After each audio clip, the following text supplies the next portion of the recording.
So for the mixed media multimedia track, there's going to be two different classes that are presented. They're very different from each other. The first one is scratch art. So a lot of time we've seen scratch art when we're very young, but this is definitely going to be a much more advanced take on it. So scratchboard, I know there's scratch paper, and people might have seen where they take a toothpick and scratch it out, show the white stuff. It's actually the introduction into etching and engraving and how they actually function. It's a very different thought process as well as you go into this.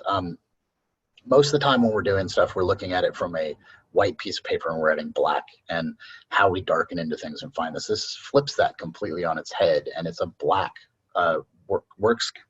worksheet in which you're scratching ink off of the paper to expose a white surface underneath. And so you have to think kind of opposite of almost everything that we've been learning up to this point.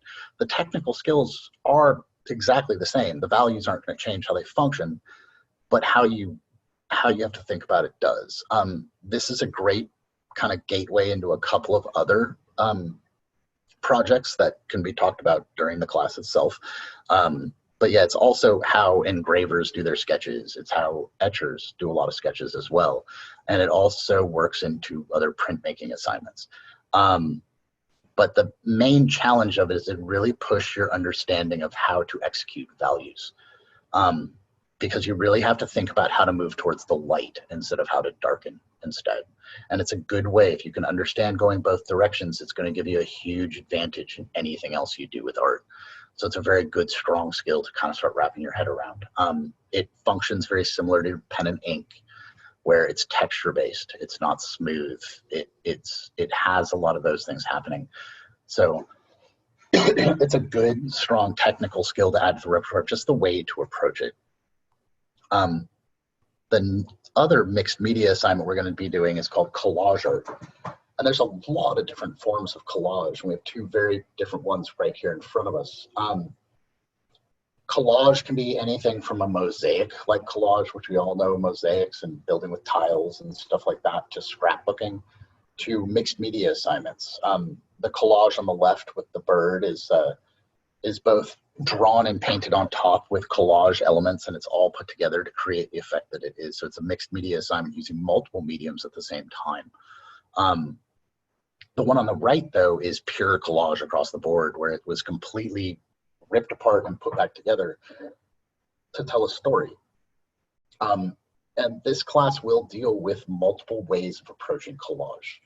Collage is a very fun and very interesting skill to have because it really makes you think about what the image is in front of you, and instead of creating it, you're kind of taking it and restructuring it.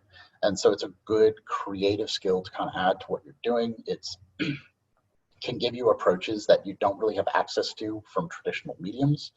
It's also a really great place if you want to get into experimental type art where you can start building layers in different ways. Collage is something to add. That's a great thing to add to any portfolio because they can be difficult. They actually tend to look really good in portfolios when they're executed well because it's understood that most of the time to make them function is a pretty advanced skill. So the monkey barbecues always kind of cracked me up too, so I like that one. But they're very different from each other, and there will be other ones presented, and we will be moving through. There's multiple forms of collage. The other one that is a symbolic, and I know mosaic, which we don't have an example here in this, but we do have an example of the mixed media and the scrapbooking type, which is awesome. But they will be dealing with other forms as well.